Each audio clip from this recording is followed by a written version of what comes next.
Hoje nós damos início, irmãos e irmãs, a mais uma série de mensagens, e esta, a última do ano, voltado para os ensinos da Escritura Sagrada acerca do nascimento de Cristo Jesus, o nosso Senhor. Algumas observações importantes, e eu gostaria de convidá-los a abrirem as suas Bíblias no Salmo de número 22, para nós fazermos a leitura de apenas 2 versículos a princípio. Como os irmãos sabem, é sempre bom deixar as Bíblias abertas, que nós iremos retornar para esse salmo ao longo da nossa mensagem. Salmo 22. Deus meu, por que me desamparaste? Porque se acham longe de mim, de minha salvação, as palavras de meu bramido. Deus meu, clamo de dia e não me respondes, também de noite, porém não tenho sossego. Senhor nosso Deus e bendito Pai, nós clamamos nesse momento a Tua bênção sobre o tempo que teremos de reflexão. Eu tenho, Deus, o desafio tão grande de expor nesse texto bíblico a mensagem que ficou registrada na história, apontando para Jesus. E eu peço, Deus, o auxílio do Teu Santo Espírito, para que Ele me use livremente, intensamente, para que ao final dessa mensagem esteja gravado no nosso coração e na nossa mente aquilo que o Senhor quer fazer e dizer às pessoas que estão aqui e aquelas que nos ouvem. E eu peço isso, Pai, no nome santo de Jesus, o nosso Senhor e Redentor. Amém. Amém. Qual é a primeira pergunta que você faz diante desse texto? A proposta da série é falar do Natal a partir do livro dos Salmos. E a pergunta inicial é: por que uma série de Natal baseado no livro dos Salmos? Se você tem isso nos Evangelhos, de maneira muito abundante, falando sobre diversas visões, pelo menos 4, acerca não só do nascimento, mas do início da história de Cristo. Por que pregar uma série sobre o livro dos Salmos? Algumas observações que podem nos ajudar a compreender a série como um todo. Quase metade das referências do Antigo Testamento sobre Jesus são do livro dos Salmos. Você sabia disso? Quase metade das referências que apontam para Cristo estão no livro dos Salmos. Os apóstolos olhavam para esse livro com essa perspectiva,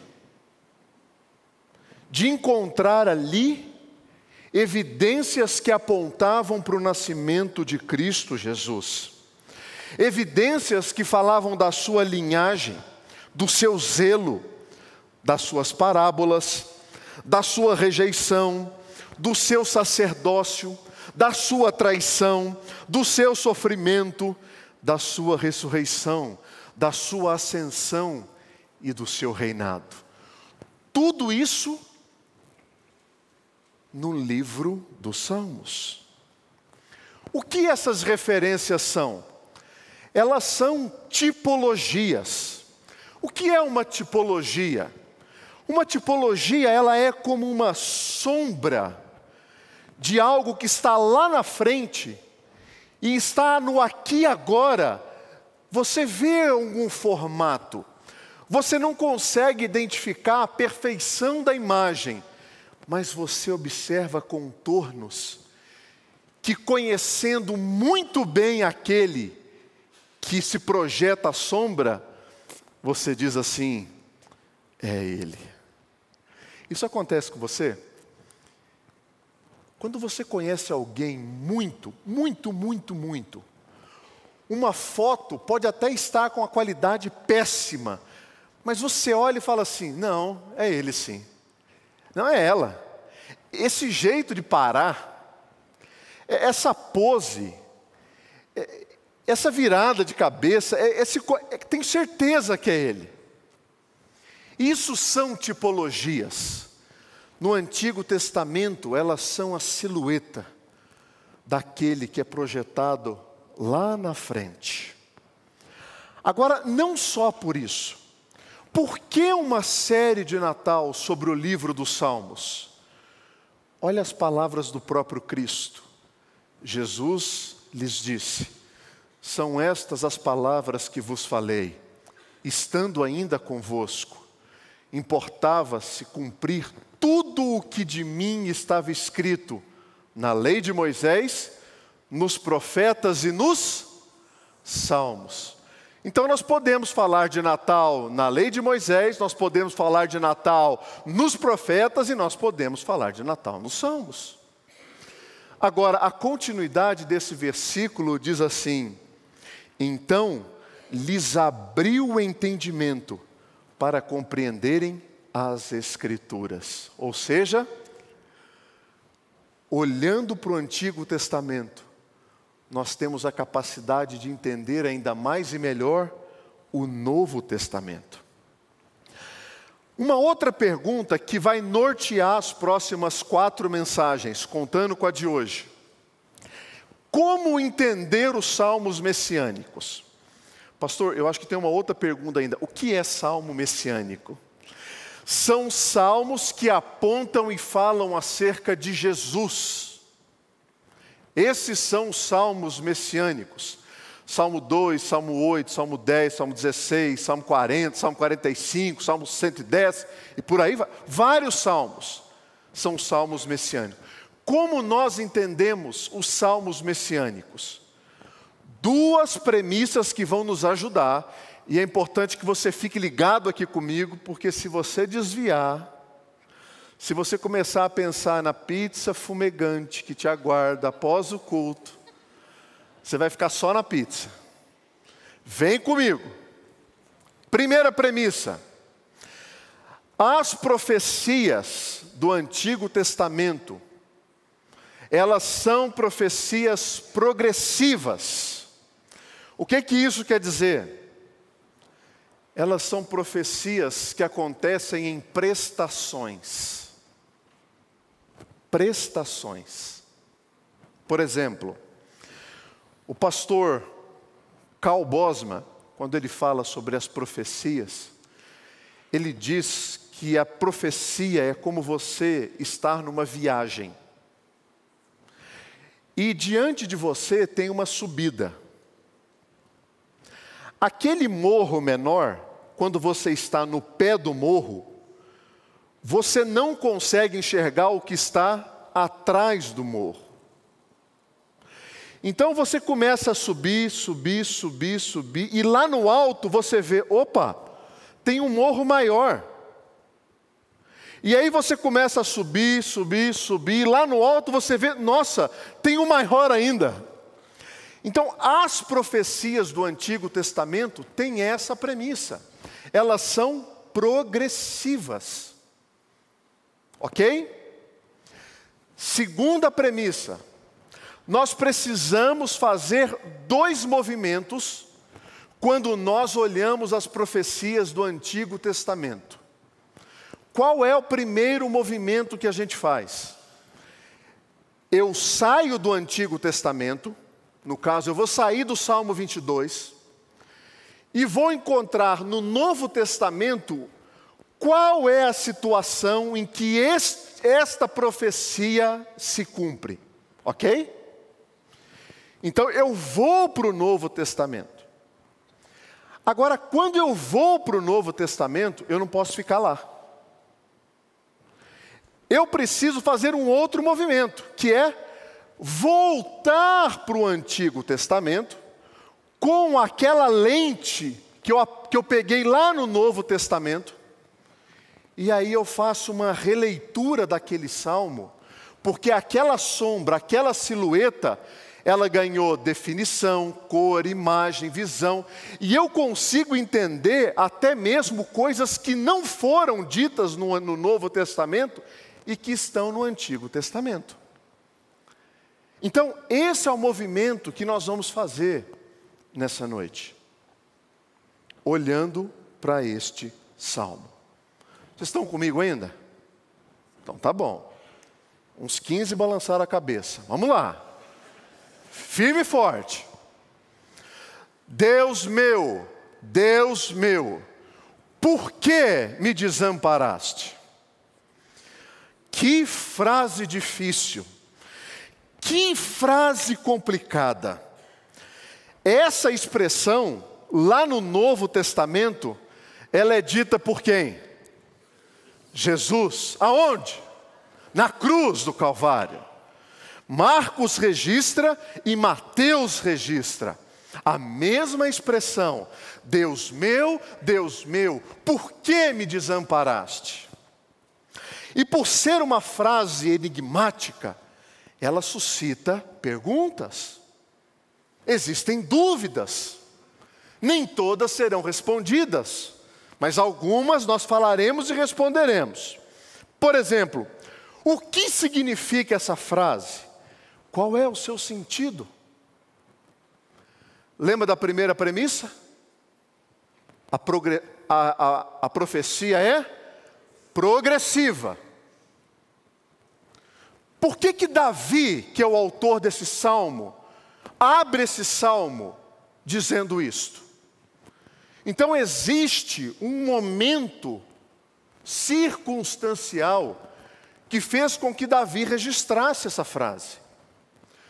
Muitos comentaristas estão de acordo que Davi não estava se referindo a um momento da sua vida, mas ele estava relembrando a sua história e os momentos difíceis que ele passou. Os momentos que o fizeram fugir de Saul, se esconder nas cavernas, ser perseguido por exércitos inimigos, e depois de ter o seu reinado estabelecido, ver os seus filhos o traindo, e ele ter que fugir novamente. Então, todas essas circunstâncias, a primeira revelação que nós entendemos dessa frase, é uma revelação davídica, dizendo assim: eu estou relembrando a minha vida e eu digo, Deus meu, por que me desamparaste? Mas a frase não termina aqui. Essa frase, ela é apropriada pelo próprio Cristo. Quando ele diz, Deus meu, Eli, Eli, lama sabactani. E o povo diz, nossa, ele está chamando por Elias. São essas duas realidades, essas duas progressões. Jesus tem a consciência de que naquele momento, Deus o abandona. Deus o abandona. O salmista usa uma palavra na língua original para falar de desamparo, como sendo o abandono mesmo. Não é figurado, não é simbólico, não é representativo, é real. O pastor Paul Washer, quando ele comenta sobre esse texto, ele diz assim: esse abandono prova que se houve uma criatura que alguma vez sentiu o abandono de Deus, essa criatura foi Cristo na cruz do Calvário. Ele não exclama, Deus meu, por que o povo me deixou? Por que os discípulos me deixaram? Ele diz, Deus meu, por que me desamparaste? A resposta que deve ser encontrada é uma resposta amarga. É uma resposta que só tem sentido se o próprio Deus o tiver enviado para aquela cruz. A resposta é: eu, como sendo Deus, preciso fazer isto. E Cristo diz: então eu beberei até a última gota desse cálice. Pastor, isso só está me gerando mais perguntas. Como que Deus abandona o próprio Deus?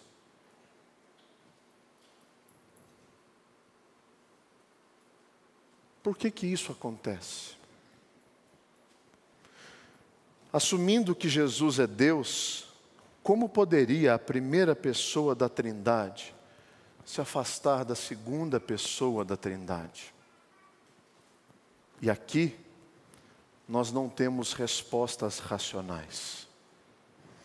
Nós temos respostas que vão explicar o porquê, mas nós não entenderemos como que isso aconteceu.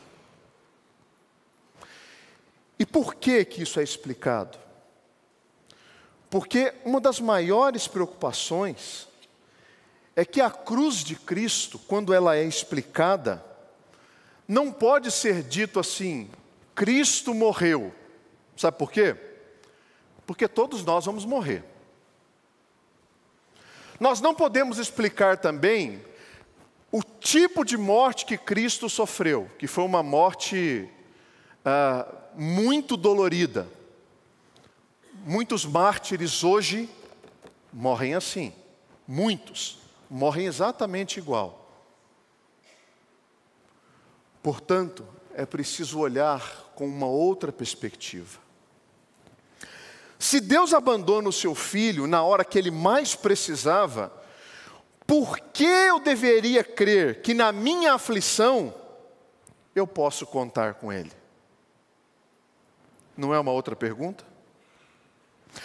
Se ele, sendo filho, sentiu o abandono de Deus, por que eu, que não sou tão filho como ele, posso contar com esse Deus? É isso que esse salmo vai nos conduzir e explicar.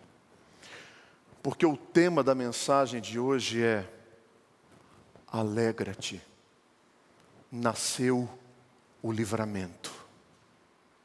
Nasceu o livramento. Por que nasceu o livramento? Porque Cristo, no Salmo 22, é o livramento. Sabe por quê?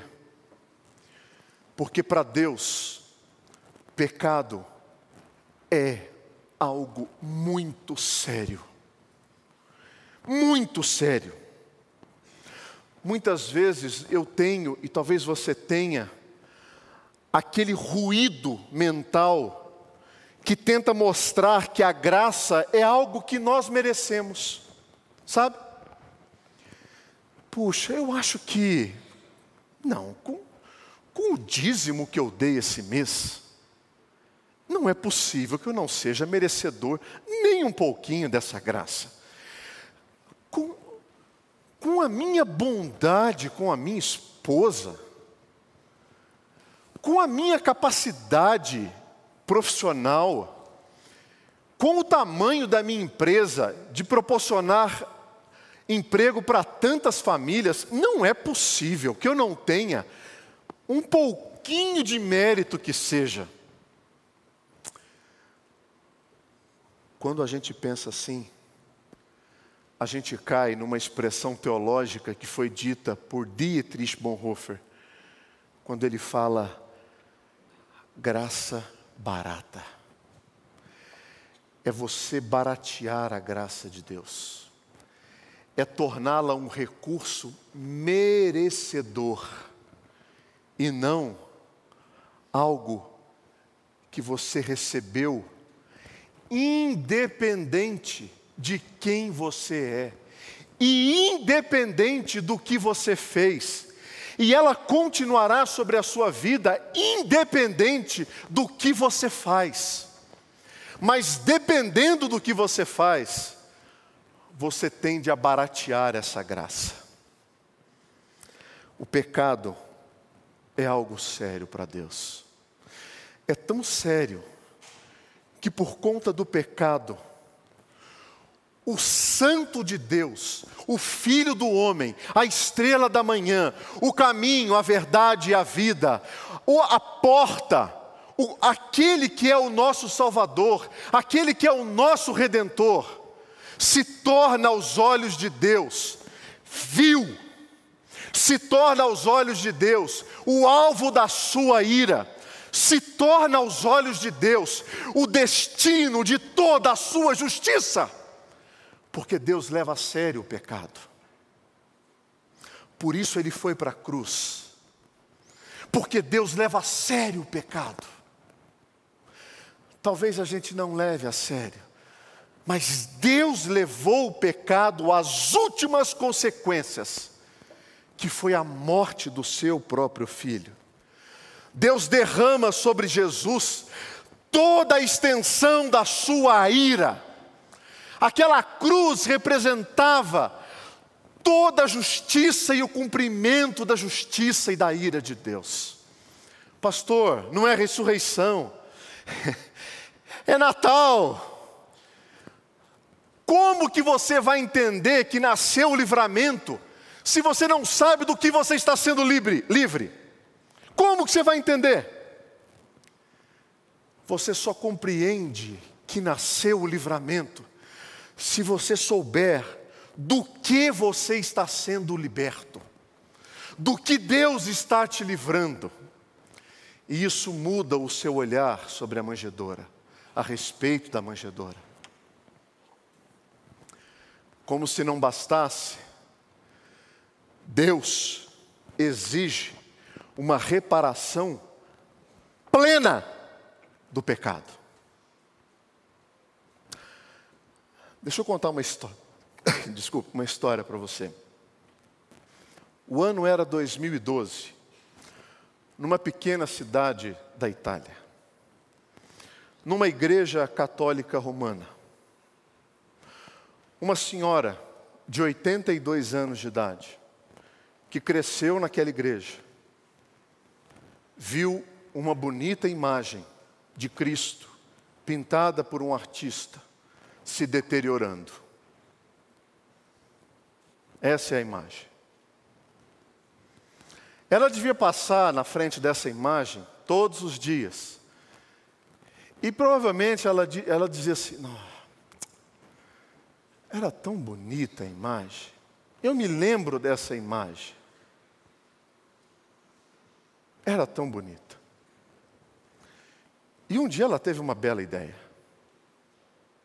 Ela disse: eu vou reparar essa imagem. E ela deve ter pegado as suas tintas guache lá em casa, sem falar com o padre, sem falar com ninguém, querendo proporcionar ali uma bela surpresa. E ela reforma a imagem.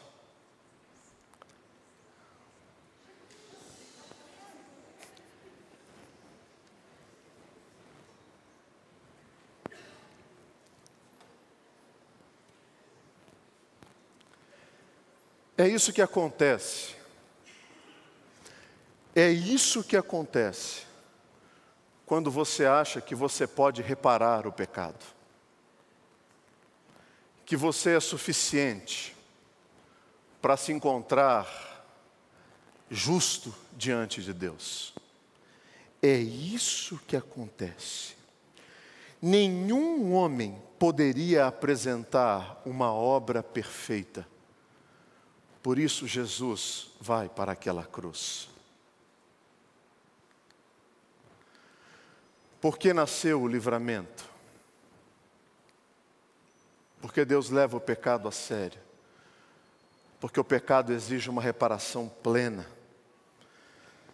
E John Stott, diz assim: Jesus não pagou para o diabo nos libertar.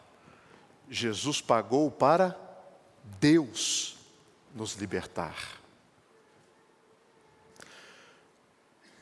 Um terceiro motivo que explica por que nasceu o livramento é porque o próprio Deus tem um compromisso com a sua santidade.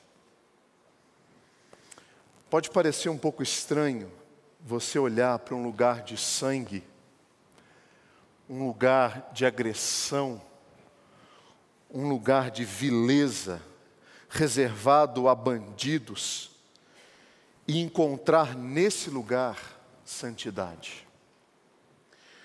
Como que um Deus santo pode utilizar uma cruz para se reconciliar com pessoas que são impuras e pecadoras? Como que o relacionamento entre um Deus santo e pessoas impuras pode ser restaurado por uma atitude como essa de enviar o seu filho para morrer numa cruz? Sabe como? Por amor. Por amor. Cristo, antes da fundação do mundo,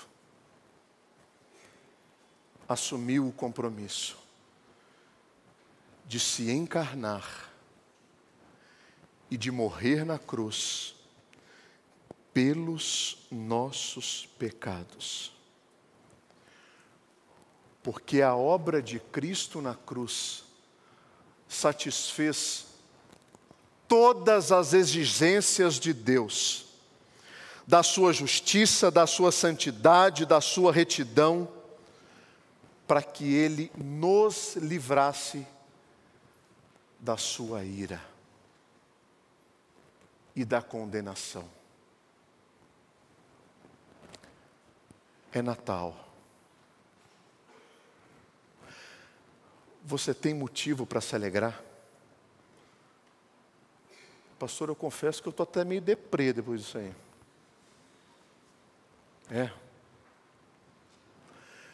Vamos melhorar essa conversa então? Está com a Bíblia aberta ainda?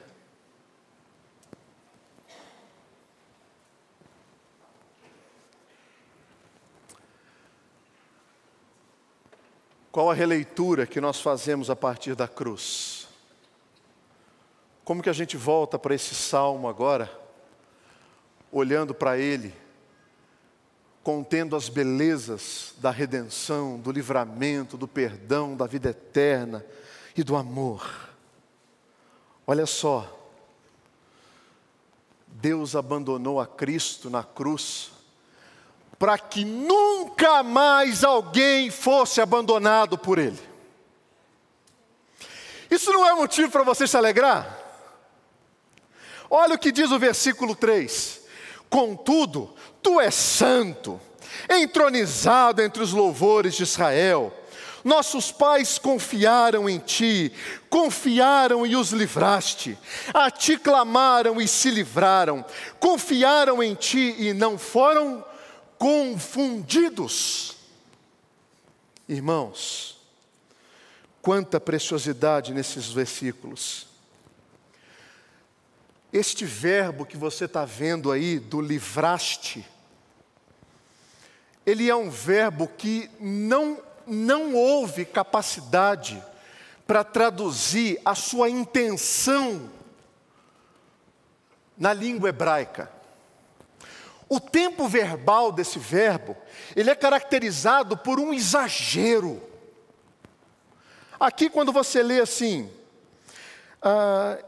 nossos pais confiaram e os livraste. Parece que é uma coisa assim, eles creram e ficaram livres. Não é assim. É uma ação intencional, exagerada. Mais ou menos assim. Eu pego um copo e eu jogo esse copo daqui de cima. O copo, pum, cai, pá, quebra. O que esse verbo está dizendo é assim, é que eu peguei esse copo Eu levantei esse copo e eu atirei esse copo com toda a força para que ele despedaçasse. Quando você lê esse versículo de número 4, e os livraste, é como assim, se Deus rompesse a história, movesse as coisas, abrisse mares, trouxesse comida onde não há comida, transforma a água salgada em água doce, milagre atrás de milagre, os muros caíssem por meio do som das trombetas, percebe? Não é um livramento assim, tem um buraco ali, nossa, Deus me livrou. Não é isso, é uma ação causal, intencional, exagerada da parte de Deus. Irmãos, se isso não traz alegria para o seu coração, volta para o Novo Testamento. Qual era a sua condição? Pecador. O salário do pecado é a morte é condenação eterna, é inferno. E Deus, vendo essa condição merecedora de toda a humanidade, envia o seu Filho para morrer numa cruz, para segurar o inferno debaixo dos seus braços, e ele ir ao Hades e ficar 3 dias e ressurgir dos mortos, e dizer, eu vou enviar para vocês um Consolador, ele vai estar com vocês todos os dias da vida, até que eu volte.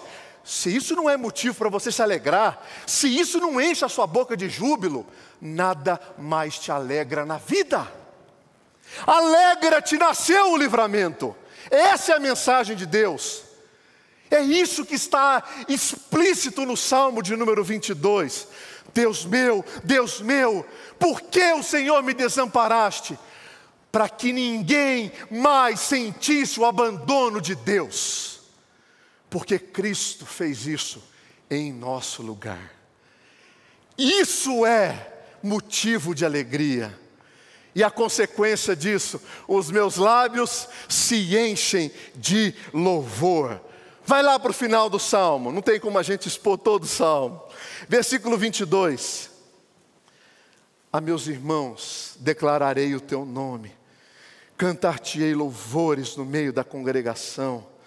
Vós que temeis o Senhor, presta atenção nos verbos, louvai-o, glorificai-o vós todos, descendentes de Jacó, reverenciai-o vós todos, posteridade de Israel. Pois não desprezou, não abominou a dor do aflito, não ocultou dele o rosto, mas ouviu quando lhe gritou por socorro. De ti vem o meu louvor na grande congregação, cumprirei os meus votos na presença dos que o temem. 3 imperativos no versículo 23. Louvai-o, glorificai-o, reverenciai-o. Quando eu entendo que Cristo sofreu o abandono de Deus, para que eu não sofresse, e não só isso, Ele me deu o perdão dos meus pecados, e pelo perdão dos pecados eu tenho livre acesso a Deus, eu tenho vida eterna. Meu amigo, eu abro a minha boca e só louvo. E o salmista usa 3 ordens. Ele diz, louvai-o, glorificai-o, reverenciai-o. Não é opcional. Não é opcional. Por quê? Por quê? Por que insiste os meus lábios a sair dele murmuração ao invés do louvor? Reclamação ao invés de glorificá-lo? Por quê? Tudo se torna tão pequeno perto disso, tudo se torna insignificante, tudo se torna ridículo perto desse livramento. Por quê?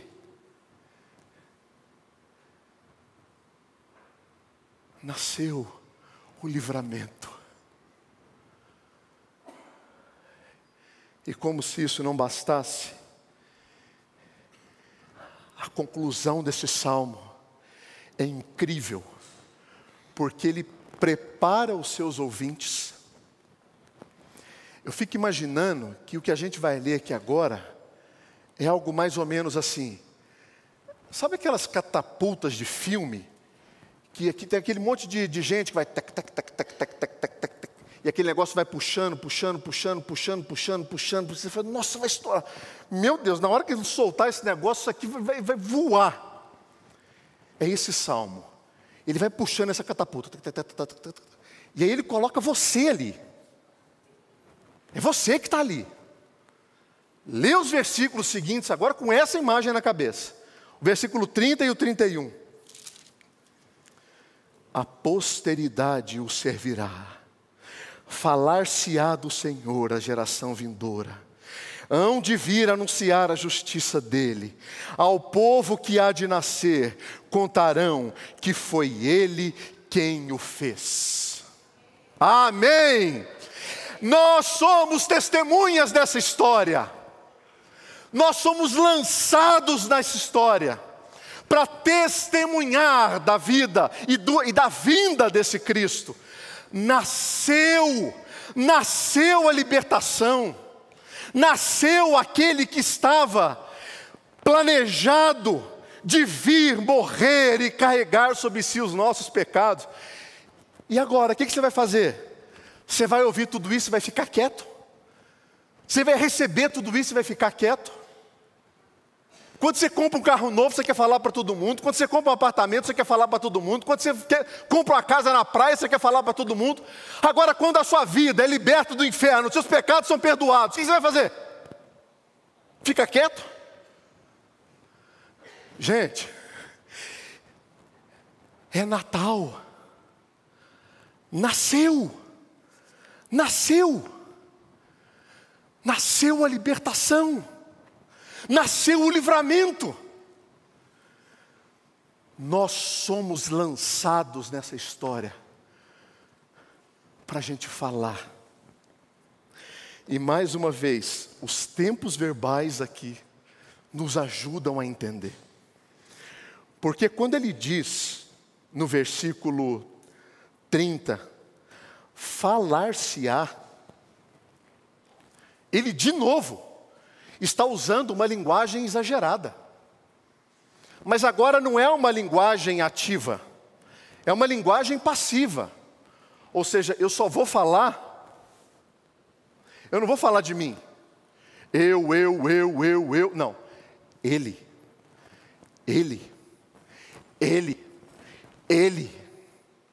É disso que eu vou falar. Não é testemunho assim, eu fiz, e aí eu consegui, e aí eu, como encontros de empresário. Não é isso. É Deus, é falar de Deus, é falar sem parar, é falar, quer seja oportuna, quer não seja oportuno, é falar com sabedoria, é falar com vida, é falar do amor de Deus. Não se cale, fale. E o versículo 31 diz, e hão de anunciar, de novo, intenção, ação causativa, proposital, intencional. Nós vamos falar. Nasceu o livramento. E eu encerro essa palavra trazendo para você algumas considerações. Quem sabe este advento é uma oportunidade para você entrar em contato com a sua condição. Que condição, pastor? Sua condição de pecador, pecadora. Mas não fique desesperado. Mas se aproxime do livramento que Deus providenciou, que é Jesus Cristo. Lembre-se, Deus não te abandona. Deus não te abandona. Encha o seu coração de louvor e torne-se uma testemunha dessa história. Amém.